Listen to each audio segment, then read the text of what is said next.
Ouais, c'est le retour de nos visages. C'est le retour de nos visages. Ben On ouais. pensait que nos têtes pouvaient influencer nos informations et finalement les gens nous ont dit ah, remettez vos visages. On a envie de voir vos têtes. Ça nous manque. Bah Ouais. ouais, C'est ouais. quand même Nous on bizarre. voit Quand pas même. la vôtre, hein, par contre. Mais bon. C'est quand même bizarre de se dire que nos visages étaient importants pour. Peut-être pas tout le monde, hein. Mais Ouais. bon, dans ces cas-là, vous n'êtes pas obligé de regarder nos visages, vous pouvez aussi simplement écouter. C'est ça. En fait, on offre le choix. C'est ça, vous avez le choix. C'est bien le choix. En tout cas, moi, ça me fait plaisir de revenir sur Sur ce plateau, ce plateau. on est bien ici. Ça m'avait manqué. Ben, il y a 2 semaines sans émission. 2 semaines. Week-end de Pâques aussi. Bon, Week-end de voilà, Pâques. excuse. J'ai mangé du chocolat. C'est ça. T'avais préparé peut-être ton prochain itinéraire? J'avais marché sur l'itinéraire que j'avais préparé. J'avais préparé, effectivement, je suis parti un petit peu dans les montagnes et on allait se balader un petit peu du côté de Valloire, précisément. D'accord. Ben, comment tu prépares ton itinéraire, justement? Généralement, j'essaye de prendre une carte IGN de l'endroit où je suis. Et Ouais, j'essaie en papier? T'es à l'ancienne? T'es comment, toi? Pas trop. Alors, j'adore le papier, hein, mais Ah, généralement... Attends, j'ai une super idée, regarde. T'adores le papier? Ouais. Mais non, généralement, je suis un peu à l'ancienne, néo à l'ancienne. J'utilise mon téléphone où j'ai toutes mes cartes dessus et ça me permet d'avoir visuellement. Mais c'est vrai que le papier a l'avantage quand même. Moi, j'adore les cartes. Enfin, j'ai une passion carte. Regarde, lac Lusac-Grand-Bornand, lac d'Annecy. Tu vois, on va pouvoir préparer notre prochain itinéraire. Il y a quand même quelque chose de passionnant dans les cartes. Ouais. On a l'impression que le monde s'offre à nous. Après, il y a un truc aussi, c'est un peu grand et ça pèse un peu son poids quand t'as plusieurs cartes à prendre quand tu pars sur de grands itinéraires. Ouais, je comprends. Donc la carte papier, c'est bien. Mais aujourd'hui, il y a des outils qui sont hyper intéressants. Alors, il y a souvent les puristes qui vont nous dire ah, mais vous savez, il faut avec presque un compas et le soleil être capable de se repérer. Et je suis complètement d'accord parce qu'effectivement, on peut être au milieu de la nature et plus avoir d'outils disponibles parce qu'une batterie a lâché ou un téléphone s'est cassé. Mais je pense que c'est intéressant quand même. Les outils aujourd'hui, ça permet de varier. Il y a des outils aussi collaboratifs avec des personnes qui vont proposer des itinéraires. Et ça permet d'aller découvrir des coins qu'on n'aurait peut-être pas découvert sans ça. Moi, je pense que pour me préparer mes itinéraires, je pose la question aux gens. Comme toi, la dernière fois, je t'avais dit hey, JR, tu connais pas un petit coin pour bivouaquer sur les hauteurs d'Annecy et tu m'avais proposé quelques alternatives. Et je pense que c'est avant tout poser la question aux gens, pour moi, qui me permet de mieux préparer l'itinéraire. Après, c'est vrai que la base, c'est quand même d'apprendre sur les cartes, peut-être, pour après utiliser les outils numériques, ou pas. C'est ce qu'on va découvrir aujourd'hui. C'est ce qu'on va découvrir. Alors, on commence par appeler notre premier invité, Florian. On va appeler Florian. D'accord. Et Florian, il va nous parler de préparation d'itinéraire, parce que c'est un sujet, voilà, il est en plein dedans, donc on va découvrir tout ça avec lui. Alors, on va appeler Florian. Tu peux nous en dire un peu plus sur Florian? Non. D'accord, c'est la surprise. Si, je sais que Florian, c'est un abonné et il est sur le groupe Telegram, le groupe de discussion, la tanière de JR, on vous met le lien juste en dessous. Donc voilà, c'est quelqu'un qui discute beaucoup sur ce groupe, qui pose beaucoup de questions. Mais sinon, je le connais pas plus que ça. Donc écoute, on l'appelle tout de suite. Ce sera l'occasion de le découvrir. Exactement. Ça sonne? Ça sonne et ça répond, je crois. Salut Florian. Salut Florian. Ouais, salut JR. Il y a Jules aussi. Salut Florian. Salut Jules. Comment vas-tu? Bah écoute, ça va, c'est le week-end. Il y a un peu pluvieux aujourd'hui, mais ça va, ça fait du bien. Ouais, t'es dans quelle région? Donc dans le Pays de la Loire, dans la Sarthe et plus précisément à côté du Mans. D'accord. Génial. Alors, on parle prépa d'itinéraire aujourd'hui. Ouais. Et du coup, on se demandait ce que tu avais à nous dire sur le sujet. Ouais, donc effectivement, donc pour préparer sa rando, précisément son itinéraire. Donc alors moi j'ai une méthode principale. Je vais sur internet, je détermine un petit peu le secteur où je veux aller. Quand tu dis sur internet, c'est sur quel site? Sur des forums? Alors en fait, une fois que j'ai déterminé la zone où je veux aller en fonction de ma disponibilité, etc., je vais voir un petit peu. Alors, si je connais, je vais directement voir. Alors là récemment, j'utilisais pas mal Visorando comme application. D'accord. Ça me permettait de filtrer autour de chez moi. Avec le confinement, le Covid, etc., on est assez limité. Donc voilà, j'utilise Visorando. Ensuite, si c'est un peu plus loin, j'utilise Internet, donc c'est-à-dire Google. Je tape sur Google rando, je sais pas, je dis n'importe quoi, rando Saint-Malo. En fonction du lieu là où Rando tu vas. Saint-Malo. Et voilà, je regarde en fait les offices du tourisme, les sites, voir ce qu'ils proposent. Et voir si le coin me plaît, si c'est intéressant, etc. Et comment tu juges si le coin te plaît? Par rapport à quels critères? En fait, je regarde un peu les images, donc les paysages. Tu cherches quelque chose en particulier, un point de vue, ou c'est J'essaye simplement de l'atmosphère? mixer plusieurs types de paysages, c'est-à-dire un peu de forêt, un peu de chemin, un peu de... Bon, après, si on n'est pas loin de la mer, du littoral. Voilà, essayer de varier les... Enfin, pour moi, c'est un critère vraiment important, en fait. Quand je choisis une rando, c'est... Voilà, donc... par exemple, quand je vais sur une rando et je m'en informe un peu et je vois qu'il y a beaucoup de routes, c'est assez rédhibitoire pour moi. Donc voilà, pour moi, le choix des paysages et de l'environnement est important. Et une fois que tu as fait le choix, comment tu... Voilà, donc une fois que j'ai fait le choix de la destination, alors donc soit il y a des randonnées qui sont déjà prédéfinies sur lesquelles je peux directement prendre le tracé. Tracé GPX. Alors, voilà, c'est ça, sous fichier GPX. Ou sinon, je crée mon propre tracé si jamais je veux modifier ou je veux autre chose, quoi. Donc là, j'utilise Visu GPX. J'ai découvert ça il y a un peu moins d'un an.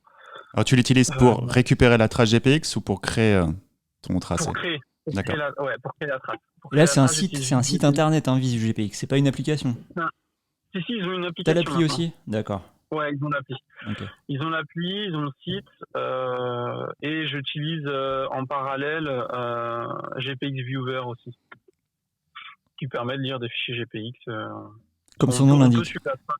Ouais, c'est ça. Donc voilà, donc avec mon smartphone, j'ai pas de GPS, j'ai uniquement mon smartphone, donc c'est essentiellement des outils numériques. Donc si le smartphone n'a plus de batterie ou que tu tombes et que tu le casses, tu fais comment? Et voilà, ça c'est la limite, de l'utilisation du smartphone. Pour l'instant, ça fait à peu près 2 ans que je m'y intéresse, que je pratique. Bon, avec le Covid, ça a ralenti un peu ma progression, j'ai envie de dire. Mais voilà, pour l'instant, j'utilise ça. J'ai pas fait de longue distance, donc le maximum que j'ai dû faire, c'est 4 jours. C'est déjà bien. Parce que même sur 4 jours, il va falloir que tu gères l'énergie de ton smartphone. C'est ça. Exactement. Bon, après, voilà, le but de la rando, c'est de se déconnecter. Enfin, le but quand on part en itinérance comme ça, c'est de se déconnecter également un peu de la vie de tous les jours et de tout ce qui était... Et justement, comment tu gérais l'énergie? Est-ce que tu avais une batterie externe? Est-ce que tu avais un panneau solaire? J'ai un power bank, j'ai un 20 000 mAh, donc je vais pas utiliser... Ouais, t'as de quoi voir venir pour 4 jours. Voilà, mais par jour, je suis à peu près le soir, en fin de journée, j'arrive à quasiment 50% de ma batterie. D'accord. Parce que tu dis que tu te déconnectes, mais vu que tu as la trace GPX sur ton smartphone, est-ce que tu regardes, à quel moment tu regardes dans la journée en fait pour voir si tu es toujours sur le bon chemin? Comment tu fais dans la journée concrètement? Alors, des fois, donc souvent, il y a du balisage un peu sur le terrain. T'as des panneaux et tout. Ouais. Donc je m'appuie aussi sur le balisage réel.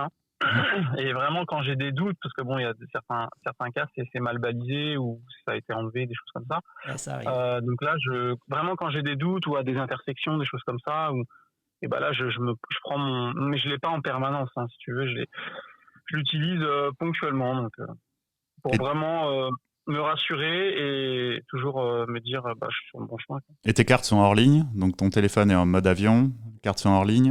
Non, pas encore. Non, j'ai pas encore testé le hors ligne. D'accord. Mais la prochaine fois, ouais, c'est ce que je ferai. Pour économiser la batterie, je pense que c'est... Exactement. Et puis quand tu es dans un endroit où tu n'as pas de réseau. Ouais, quoi.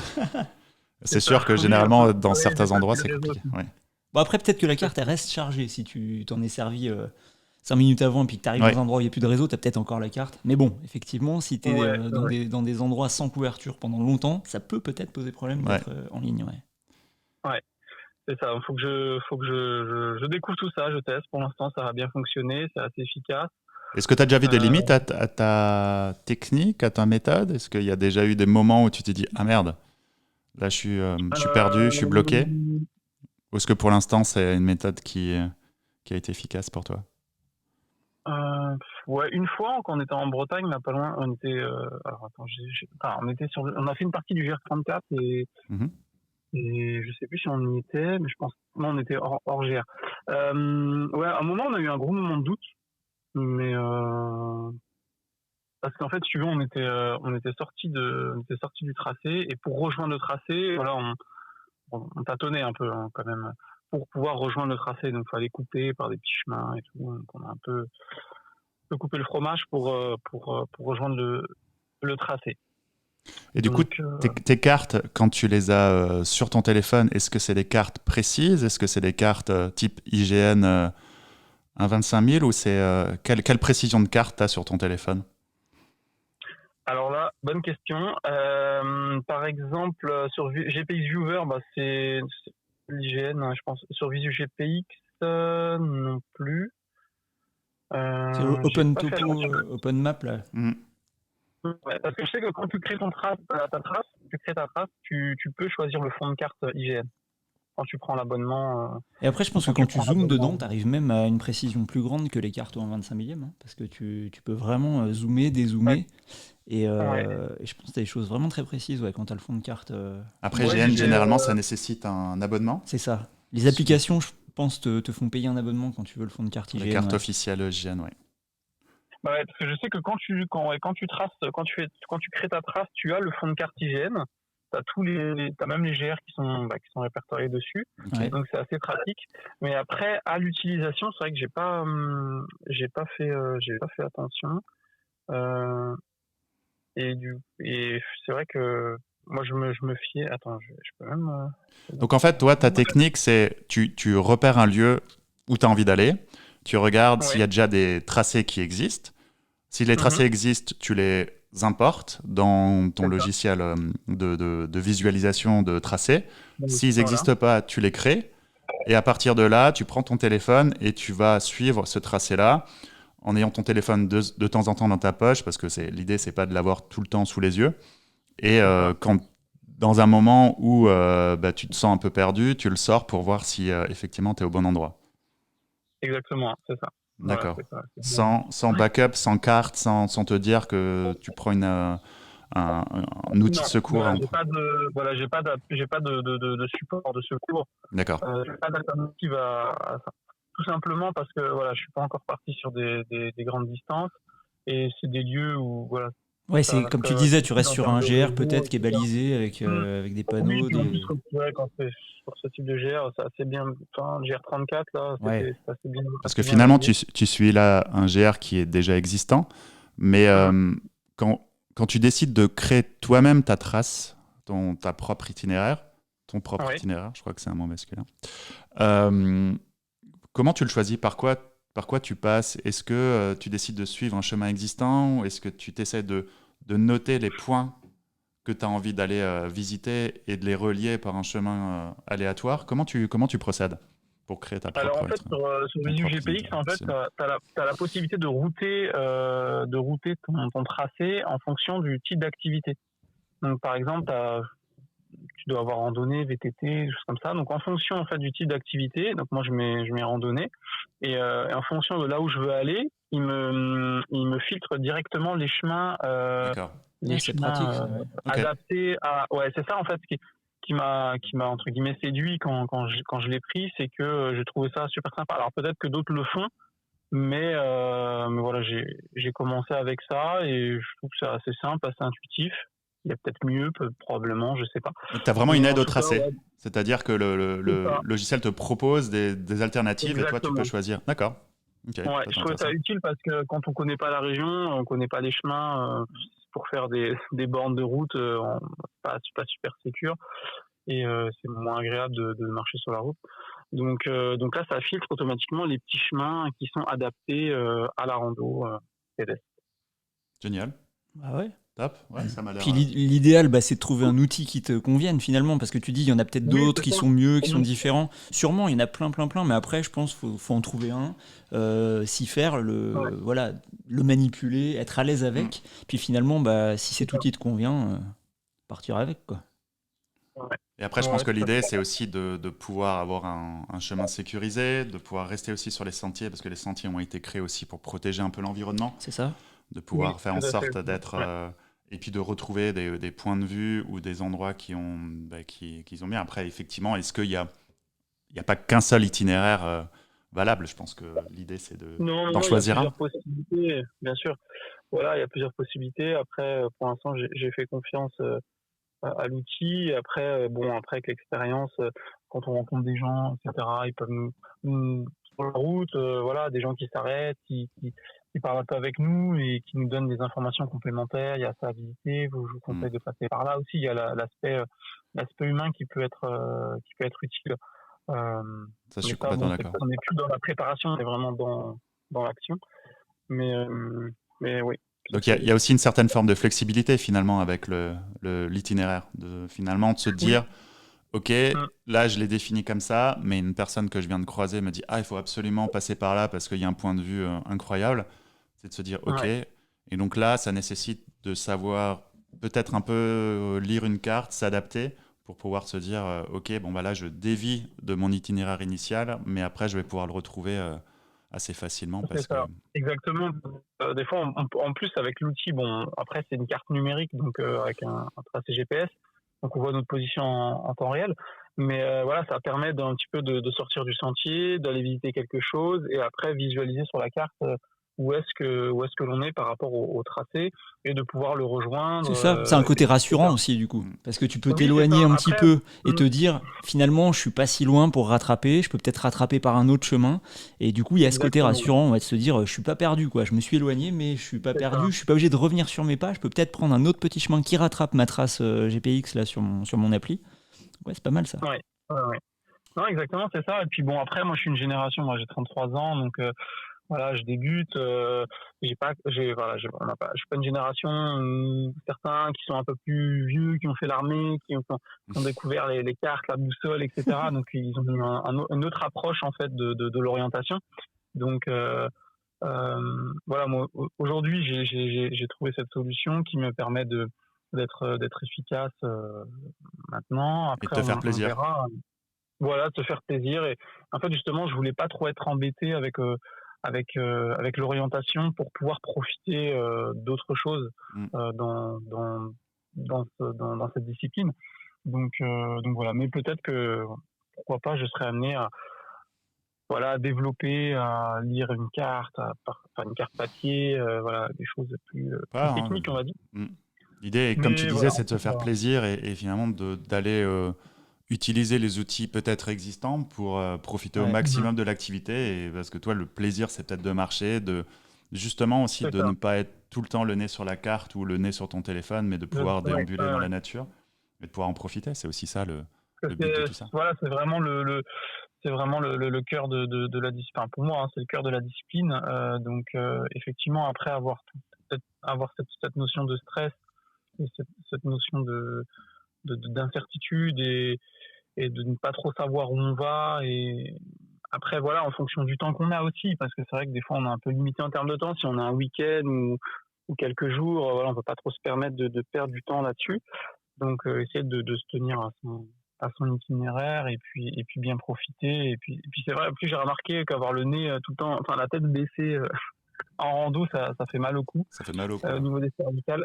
Ouais, et Donc, puis c'est pas Au terrible. cou, hein, on a dit au cou. Hein. Oui, et puis c'est pas terrible non plus quand tu marches et que tu regardes ton téléphone parce que c'est là où tu vas te faire une cheville ou buter sur oui, un et en truc. plus, Hein. en plus. Donc ouais, ça Ouais, peut être super dangereux finalement. Donc ouais, comme tu dis, ouais, il faut que ce soit un outil qui te permette de profiter pleinement de ton aventure. Et ça, c'est génial, quoi. ouais, c'est ça. C'est ça. Et j'ai réussi à trouver l'équilibre pour l'instant avec ça. Donc après, on verra. Là, j'ai l'intention de faire à partir de mi-mai, de partir sur le GR 441 avec un ami. Donc, en partant de Volvic. Donc voilà, ça va être une autre étape, un autre paysage, un autre. Ouais, j'ai commencé. Bon là, c'est un GR, donc il y a plus d'infos. J'ai procédé à la même façon. Hein. Donc, j'ai été sur Internet, j'ai récupéré la trace GPX. Et puis voilà, hein. Toujours les mêmes étapes, quoi. C'est ça. Et puis je crois un point qu'on n'a peut-être pas abordé, c'est qu'une trace GPX, tu peux la modifier aussi. Si tu as envie de te dire, tiens, je passe par là, tu peux partir d'une trace plus ou moins officielle que tu as trouvée, et puis la couper à un endroit ou la modifier pour faire ton petit détour, ton parcours. Donc c'est pas figé, on peut adapter finalement sa trace GPX. Parce que justement, sur la trace que j'ai trouvée sur le GR441, c'est la trace je l'ai trouvée sur Visu GPX. Donc il y a quelqu'un qui a recréé cette trace. Communautaire, c'est un partage. Voilà, c'est ça. Et lui, il a recréé la trace du GR441, il l'a mis dispo dans Visu GPX, et du coup, on peut la prendre, on peut la modifier, on peut la raccourcir. Ça, c'est top, cette histoire de partage communautaire, parce que tu peux faire ton parcours. Je pense que tu peux mettre aussi peut-être des commentaires en disant, je vous mets cette trace parce que je suis passé par tel endroit, c'était chouette de découvrir ça. Ouais, et finalement, c'est des choses, voilà, ça, les cartes hygiène papier comme ça, évidemment, c'est top. Mais t'as pas ce côté partage communautaire. Exactement. Et on en revient à ce qu'on disait tout à l'heure, des gens que tu rencontres sur le chemin qui te disent, tiens, c'était sympa de passer par là-bas, en ce moment c'est dégagé, il y a une belle vue, enfin bref, où j'ai vu des animaux, va voir là-bas, il y a un petit marché, il y a un truc. C'est ça. Donc finalement, l'application n'est pas seulement un truc numérique qui change de la carte, ça apporte aussi une autre dimension, peut-être communautaire également, qui peut être intéressante. Ouais. Avec aussi ce versant que c'est quelque chose qui a été créé par quelqu'un, c'est pas une carte officielle. Non. Donc il faut aussi prendre ça en considération. Exactement. Et que peut-être que le tracé, des fois le tracé peut être ancien. Il faut aussi regarder la date à laquelle il a été posté ou a été créé, parce qu'il peut y avoir des déviations, il peut y avoir eu un feu de forêt, il peut y avoir eu des Après, c'est comme le GPS dans la voiture. Pas suivre aveuglément et se retrouver au milieu en haut d'une montagne parce que tu as suivi le truc. Mais maintenant, l'avantage, par exemple, des GPS dans les voitures, c'est qu'ils sont mis à jour en temps réel. C'est-à-dire que par rapport aux utilisateurs, ça comprend ils alimentent en temps réel. Ce qui n'est pas le cas avec les D'ailleurs, tu as ce côté communautaire maintenant sur les applis comme Waze, tout ça. Ouais. Top. Parfait, merci beaucoup. Merci Florian pour nous avoir partagé ta façon de faire. Ça fait plaisir, hein, franchement, de parler un petit peu de rando. Voilà, j'essaie de développer ça autour de moi, auprès de mon cercle familial, amical. Génial. Et ça fait toujours plaisir de pouvoir en parler en général. Et puis après, voilà, comme je disais, j'ai une petite expérience. J'essaie de développer tout ça. Et puis voilà, il y a les débutants, les confirmés. Et l'essentiel, c'est de partager la même passion. L'essentiel, c'est exactement. Et on te souhaite tout le meilleur pour tes prochaines randos. Ouais. Bonne rando cet été. On attend la suite. Hein. Ça marche, merci. Merci à toi Florian. Salut Florian. À bientôt. Belle journée à toi. À bientôt. Salut. Bonne journée. Bon alors on va voir notre deuxième invité, Jules. Il s'appelle Nicolas. On peut t'appeler Nico ? Ouais, carrément, oui. Salut à tous. Salut Nico. Salut. Nico, il est... Comment on peut t'introduire ? Enfin, t'introduire. Te présenter. Parce que après... on se connaît à peine.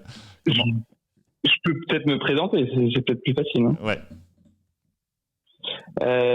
Du coup, moi c'est Nico, j'ai 30 ans, je suis fan de rando et je pense que c'est pour ça que je suis là aujourd'hui. Je me suis principalement perfectionné sur la rando l'année dernière où j'en ai fait quasi durant toute l'année, quoi, dont une de 3-4 mois où j'ai traversé la France de Menton à Lille. Et à la base, je devais du coup traverser les États-Unis. C'est pour ça que j'avais commencé donc à faire connaissance avec Jules parce que je lui posais pas mal de questions sur la traversée donc avec le PCT, quoi. Donc voilà en quelques mots le Nico. D'accord. Génial. Donc tu t'es rabattu sur la France avec le contexte sanitaire actuel qu'on connaît, c'est ça ? C'est ça, oui. J'avais ma date de départ du 23 avril pour le PCT du coup, donc que j'ai pas pu faire. Et finalement, j'ai fait la traversée de la France. Je suis parti le 15 juin. Et donc de Menton à Lille, donc par un peu toutes les Alpes, le Jura, les Vosges, et ensuite un petit bout de Lorraine, de Belgique, pour ensuite terminer par la région du Nord. Et c'était du coup un peu ma randonnée de remplacement. Ouais, c'est ça, exact. Super, super tracé. Et notamment, justement, plutôt que notamment, l'idée c'est de parler un peu de préparation de l'itinéraire. Et comment tu as décidé de faire ce tracé, cette route-là, et comment tu l'as préparé? Alors pourquoi je suis parti sur ce tracé-là? Je voulais un maximum de montagne, moi, donc pour cette traversée. Donc assez rapidement, je me suis penché sur les Alpes. L'avantage ensuite avec ce tracé, c'est que ça pouvait continuer donc sur le Jura et les Vosges, donc qui sont pas de la haute montagne, mais il y a quand même bien de quoi s'amuser. Donc ça a été assez naturel. Est-ce que tu as suivi du coup des GR? Est-ce que tu as suivi le GR5 par exemple pour la traversée des Alpes? Ouais. Alors en fait, ma base pour la préparation du tracé, c'était le GR5, ce qui permet, c'était un peu la ligne directrice. Par contre, moi l'idée c'était un peu de sortir des sentiers battus. Donc quand j'ai commencé à les variantes, tout ça, ouais. Oui, c'est ça, ouais. Et en fait, dans toutes les préparations moi, de trek que je fais, c'est que je récupère un peu la trace GPX classique des GR qui existent. Et ensuite, j'essaye de les retravailler derrière, donc avec différentes applications. Pour passer sur... Il y a 2 applications, moi, j'utilise beaucoup. En amont, Visu GPX, mais il faut plus être donc sur un ordinateur, donc ce qui permet de voir avec les cartes IGN les différentes alternatives au GR classique. Mais c'est vrai que j'utilise quand même de plus en plus Komoot. Donc, on va mettre tous les liens en description pour les auditeurs qui suivent et qui veulent retrouver, parce que je connais pas celui-là, moi. Alors c'est Komoot, je pense c'est une application qui à la base est plus pour le vélo, qui a été développée vraiment pour le vélo. C'est une application allemande, si je dis pas de bêtises, mais qui est de plus en plus utilisée par des randonneurs. Oui. D'accord. Complètement. Je ne sais pas si ça a commencé par le vélo, mais en tout cas, c'est vrai qu'il y a aussi l'option vélo. En fait, donc il y a différentes options. On peut choisir course à pied, vélo ou marche. Moi, j'utilise pour la marche. C'est très pratique parce que depuis un téléphone, c'est hyper intuitif. Donc c'est très facile pour adapter l'itinéraire qu'on a déjà de base avec la trace GPX. Ça nous permet aussi, il y a pas mal de petits items qui te disent les points à ne pas manquer un peu sur la route. Et ce qui permet d'avoir très facilement le nombre de kilomètres en fonction du niveau sportif, et comme on a un peu notre profil, on commence à savoir quel niveau on a, ils te disent aussi le nombre d'heures que ça va te prendre, ce qui permet un peu de caler ses journées si en fonction des dénivelés on est capable de faire. Alors, c'est basé sur quoi ça quand ils te disent le nombre d'heures? C'est basé sur l'expérience des gens? C'est basé sur quel calcul? Ton niveau sportif de 1 à 10, donc forcément au début c'est un peu compliqué de le savoir. Sauf que plus on utilise l'application, plus on pratique. Ça te permet d'affiner par rapport à ce qu'ils te disent et par rapport à ce que tu mets. C'est intéressant. Et c'est un bon indicateur. Donc forcément, s'ils annoncent 8 heures pour 10 km, on sait que ça va être une journée avec pas mal de dénivelé. Et c'est quand même plus... c'est plus pratique de faire ça. Avant, on parlait de flexibilité, ce qui est pas mal aussi sur Komoot, parce que généralement, effectivement, on peut prévoir un itinéraire et après, il y a des fois des alternatives où on parlait avant de rencontrer des gens qui vont nous conseiller d'aller plutôt à gauche plutôt qu'à droite. Et sur Komoot, ce qui est sympa, c'est qu'il suffit de cliquer sur un endroit ou sur une alternative et directement, il génère le nouveau tracé. Et ça, c'est plutôt intéressant sur cette application. Vraiment, l'application est très bien faite.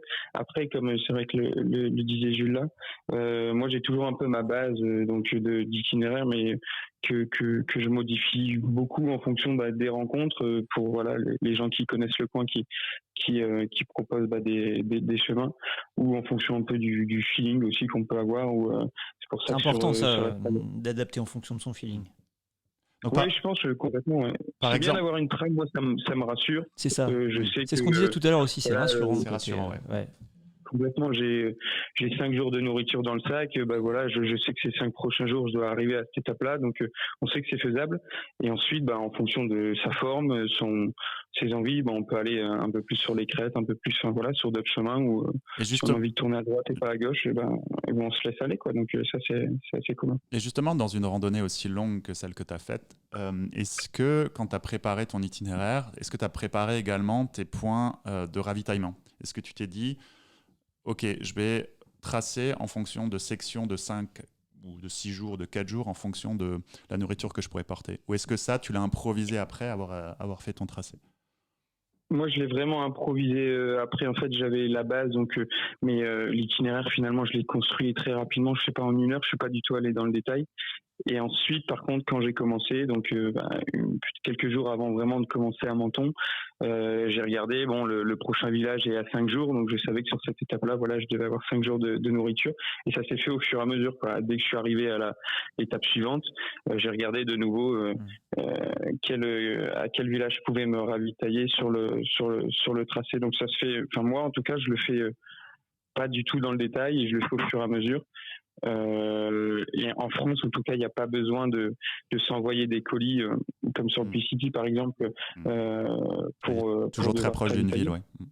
Voilà, on est toujours très proche d'une ville, donc peut-être en fonction des endroits. En tout cas, en France, je pense pas que ça soit qu'on doit vraiment aller dans le détail en amont. Après, bon, c'est toujours intéressant de creuser et si ça permet aussi de se rassurer, pourquoi pas. Mais moi, en tout cas, je l'ai pas fait de cette manière-là et ça s'est très bien déroulé comme ça, quoi. Et c'est vrai qu'aussi, j'utilise Maps.me qui m'aide aussi là-dessus sur toute la partie un peu savoir si dans une ville il y a des magasins ou quoi, c'est toujours utile ou un hôtel ou quelque chose. C'est vrai que cette application, autant pour la randonnée et les chemins, est très limitée et pas forcément conseillée.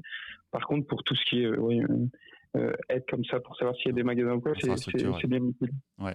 Et pour l'eau, est-ce que quand tu es justement, parce que toi tu as décidé de faire un itinéraire assez sauvage dans les montagnes, est-ce que tu anticipes, comment tu gères en fait l'eau? Parce qu'en fait, tu peux te dire, OK, là, je remplis mes gourdes ou ma bouteille ou ce que tu as à l'instant où tu es devant une source. Comment tu t'anticipes la prochaine source? Comment tu as géré ça? En France, pareil, et principalement dans les Alpes, c'est très facile. Moi, j'ai commencé mi-juin. C'était encore toutes les fontes des neiges, donc l'eau était présente. Enfin, c'était pas du tout une source de stress où je me posais pas de questions. Et puis dès que j'avais soif, il y avait toujours une rivière ou un lac que je pouvais où je pouvais prendre de l'eau. Il y a une petite section qui est un peu plus compliquée dans le Jura où sur les crêtes, il n'y a pas du tout de point d'eau pendant. Ouais. Pendant longtemps. Toutes les crêtes, je pense, donc c'est un jour et demi. Donc là, je le savais, et en discutant donc avec des locaux, je savais que cette portion-là était compliquée, donc j'avais prévu un peu plus d'eau. J'étais parti avec 4-5 litres, quoi. Mais de manière générale, en tout cas toujours là sur la section que j'ai faite, c'est très facile. Et puis après, même quand il y avait plus de montagne sur la section plus au nord, on est proche des villes ou des habitations, donc il y a juste à toquer chez les gens pour remplir sa bouteille d'eau. Alors, moi j'ai une question sur le choix de l'itinéraire. Du coup, en général, là on parlait de grandes traversées des Alpes par le GR5. En général, le GR5, la traversée des Alpes, on l'a fait dans l'autre sens, du nord au sud. Ouais, et toi, tu es parti de Menton, c'est-à-dire c'est pas vraiment en général ce qui se fait. Donc, pourquoi toi, tu as décidé de choisir ça? On me pose souvent la question. Ouais, j'imagine. J'avais pas toujours, quand on me le posait sur la route, je savais pas vraiment pourquoi. Il y avait pas mal d'avantages et pas mal d'inconvénients aussi.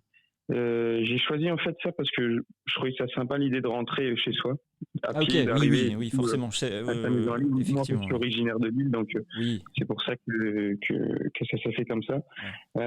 Après, ça, il y avait quand même pas mal de désavantages, c'est que j'ai commencé par du très gros dénivelé et j'ai terminé par du plat. Donc déjà pour habituer son corps, c'est pas terrible parce que j'ai eu quelques blessures dès le début parce que ça montait fort direct et en plus de ça c'était assez monotone sur la fin de parcours où je fais des journées de 40-45 km mais sur du plat ou du bitume, donc bon, c'est moins sympa après les Alpes. Par contre, c'était très sympa, c'est que mi-juin, du coup, j'étais dans le Mercantour, que la nature était en train de se réveiller. Enfin, c'était magique. Les périodes, en tout cas en termes de météo, c'était parfait de cette manière. Et ça permet aussi de pas faire comme les autres, d'avoir moins de monde sur la route aussi, quoi. J'ai croisé plus de gens que. C'est ça, bah oui, tu croises tous ceux qui j'ai font dans l'autre randonné sens. plus tout seul aussi, mais c'était aussi une des volontés du projet. Donc ça allait très bien. Mais c'est vrai que là-bas, c'était se dire, je rentre à la maison, et c'est pour ça que Après, que t'aurais pu aussi te dire, je pars de la maison. Je pars de chez moi. C'est vrai, c'est ça, mais c'est le prochain projet du coup. Parfait. Tu peux nous en dire plus sur le prochain projet pour conclure cet échange? Du coup, ce sera pour cet été. Je me suis mis en tête de boucler la boucle, on va dire, et donc de retourner à Menton depuis Lille cet été. Ah, génial. Donc, il y aura ça sera mix cette fois-ci. Il y aura toute une partie de Lille à Hendaye par les côtes à vélo, donc avec 2500 km, et ensuite de Hendaye à Menton par la HRP, et ensuite quelques GR, quoi, pour terminer. Traverser les Pyrénées par la HRP. Ok. Super projet. Exactement. Ouais, ça va être sympa. Donc là, c'est en préparation, et puis je commencerai tout début juillet pour finir, à mon avis, fin septembre, mi-octobre, quoi. Génial. Bah écoute, on mettra le lien de ton Instagram, je pense, en commentaire, pour que les gens puissent te suivre et suivre ce magnifique projet. En tout cas, merci. Merci Nico. Merci à toi de ton partage. Et puis, on se dit à bientôt. Ouais, ça marche. Salut. Bonne journée. Salut Nico. Ben voilà. Bah chouette. C'était intéressant. Intéressant. Et du coup, tu vois, les deux invités qu'on a eus utilisent les applications et les traces GPX. Ouais. Je pense qu'aujourd'hui, alors on va peut-être se faire taper sur les doigts par les puristes, mais c'est vrai qu'on a des outils qui sont quand même relativement performants. Non, mais j'utilise la carte, regarde. Et ce serait... J'en ai même deux, tu vois. Pour décorer ta table basse. C'est vrai qu'elles n'ont pas beaucoup de plis. Hein. Mais je trouve que c'est dommage de s'en passer. Alors je peux comprendre, je pense que c'est important de savoir lire une carte, de pouvoir en ouvrir une et de pouvoir comprendre les courbes de niveau, de pouvoir comprendre comment ça se passe sur le papier. Mais ce serait aussi dommage de se priver aujourd'hui des outils que l'on a, parce que ça permet d'avoir une flexibilité et, comme tu l'as dit si bien avant, d'avoir aussi cet aspect communautaire. Ouais, alors tu parles de courbe de niveau, ça me fait penser à un truc. Moi, sur l'application que j'utilise, c'est une qui n'a pas été citée là, dans l'émission. J'utilise une appli qui s'appelle, alors je sais pas comment elle se prononce, Osmand, un truc comme ça, c'est écrit O-S-M-A-N-D. Donc voilà, dites-nous dans les commentaires comment on prononce cette appli. Et ce que vous utilisez aussi comme application. Ce que vous utilisez, bien sûr. Mais dans cette appli, j'ai choisi une option qui te permet d'afficher le relief, les courbes de niveau et l'ombrage, en fait. D'accord. Donc comme ça, tu retrouves ce que tu as sur les cartes IGN avec du coup ces courbes de niveau, l'ombrage qui te permet de savoir effectivement, tu vois, pour passer, tu sais si ça va être pentu, si ça passe ou pas selon ce que toi tu as l'habitude de faire. Donc tu retrouves aussi des éléments. Et pourtant sur Osmand, j'ai pas le fond de carte IGN, j'ai le fond de carte Open Topo Map là. D'accord. Et pourtant on s'approche de quelque chose qui ressemble vraiment à IGN. À ça. Ouais. Donc bon voilà. Parce qu'en fait, ce qui est intéressant justement dans la lecture de cartes, c'est pour les alternatives, c'est de se dire, ok, moi j'ai prévu ça, donc la carte, le tracé GPX peut émuler l'altitude, la distance, etc. Mais quand on décide de passer à gauche, se dire, est-ce que ça va descendre, est-ce que ça va monter, est-ce que ça va monter fort, est-ce que ça va descendre fort? Et c'est là où je pense que c'est intéressant peut-être rapidement en tout cas, de se familiariser avec les cartes. Et la lecture de cartes. C'est super important. Pour avoir ça. Et après, voilà, la limite des applis. Toi, tu nous as pas dit d'ailleurs ce que tu utilisais pour t'orienter ou pour ton itinéraire. Moi, principalement. Alors, aux États-Unis, j'ai utilisé une application qui s'appelle Guthook, qui est la référence un petit peu pour les randonnées longue distance aux États-Unis. Ça, c'est hyper communautaire, je crois. C'est très, très communautaire. C'est pour ça que je posais la question à Nico concernant l'eau. C'est-à-dire que c'est le tracé officiel finalement de la traversée. Donc les 4500 km sont référencés dedans, ce qui a été très utile dans la Sierra puisque je l'ai traversé sous la neige pendant 1 mois. Donc autant dire que avoir un tracé GPX quand on est sur la neige, ça aide. Ça aide beaucoup. Mais c'est surtout pour les points d'eau. À chaque fois que l'on passe à côté d'un point d'eau, on peut noter si l'eau est courante ou génial, si le lit est sec. Ouais. Ça permet vraiment d'anticiper, des fois sur des grosses traversées, de se dire là pendant 18 km il n'y aura pas d'eau et de se dire allez je me charge un peu plus parce que... Donc pour certains, encore une fois puristes, les gens vont dire mais c'est un peu un outil de facilité. Mais quand on marche aussi longtemps et quand on a vraiment envie de profiter de la marche, en fait on met tout en œuvre pour pouvoir vraiment profiter. C'est ça, c'est une aide, une aide qui te permet de te concentrer sur ce que tu fais, c'est-à-dire marcher. De prendre du plaisir et d'être vraiment présent et de ne pas avoir à penser à autre Ça peut chose. être paradoxal d'ailleurs de se dire qu'on est présent dans la nature avec un outil connecté. Oui, mais encore une fois, mais l'outil nous aide à ça. Je pense qu'encore une fois, le téléphone, on le sort uniquement en cas de doute ou en cas de variation, mais généralement après, voilà, on a une direction, on peut anticiper en regardant un peu la lecture de la carte en disant, ben voilà, là ça va être comme ça, il y aura un point, un moment d'intersection, et là à ce moment-là, ce serait intéressant de sortir le téléphone pour voir si je suis bien sur le bon chemin, mais l'idée c'est aussi d'anticiper un petit peu ça. Parfait. Tiens, regarde, on va appuyer sur ce petit bouton. Oh. Ah, c'est notre petite musique. La petite musique, ça veut dire qu'on se dit au revoir déjà ? Ouais.